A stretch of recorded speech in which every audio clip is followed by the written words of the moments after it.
যদি তোর ডাক শুনে কেউ না আসে তবে একলা চলো রে।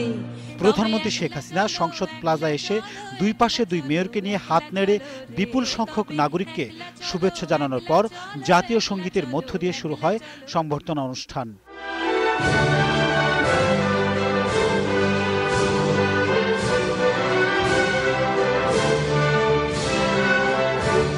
জাতিসংঘের পরিবেশ পদক ও তথ্য প্রযুক্তি পুরস্কার পাওয়ায় প্রধানমন্ত্রীকে বিশ্বজয়ী বলে উল্লেখ করেন ঢাকার দুই মেয়র।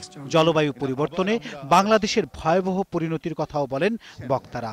জলবায়ুতে বিশ্বের সবচাইতে ঝুঁকিপূর্ণ দেশ বাংলাদেশ। এই ঝুঁকির বিরুদ্ধে বাংলাদেশের এবং বিশ্ব জুড়ে যুদ্ধে নেমেছেন আমাদের মাননীয় প্রধানমন্ত্রী। বৃক্ষরোপণে প্রধানমন্ত্রী উৎসাহ এবং পরিবেশ রক্ষায় নেওয়া কঠোর পদক্ষেপ সমূহ আমাদের আশাবাদী করে তোলে। প্রধানমন্ত্রীকে অনুসরণ করে আমাদের পরিবেশ রক্ষায় কাজ করতে হবে।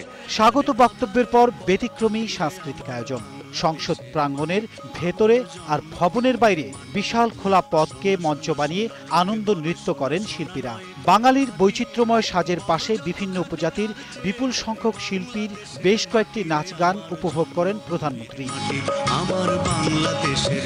সম্বর্ধনার জবাবে প্রধানমন্ত্রী পুরস্কার দুটি উৎসর্গ করেন দেশের মানুষকে।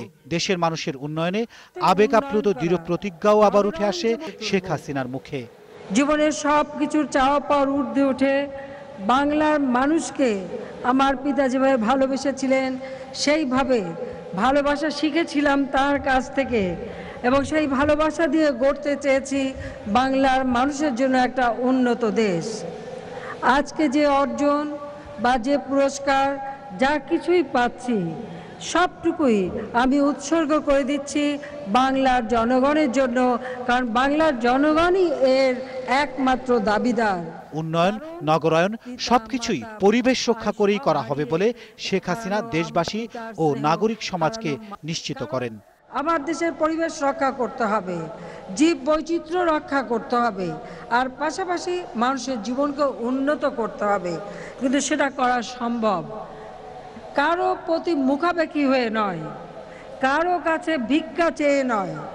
আমাদের নিজেদের যতটুকু সম্পদ আছে সেই সম্পদটুকু যথাযথ পরিকল্পনার মাধ্যমে কাজে লাগিয়ে এদেশের উন্নয়ন আমরা করব। সম্বর্ধনা অনুষ্ঠানে মানপত্র পাঠ করেন দুটি শিশু। প্রধানমন্ত্রীও তার বক্তব্য শেষ করেন তার বাবা বঙ্গবন্ধুর কয়েকটি প্রিয় পংক্তিমালা বলে। কৃতজ্ঞ চিত্তে স্মরণ করব। Sajid Rommel, 21 television, Dhaka. আমাদের এই ক্ষুদ্র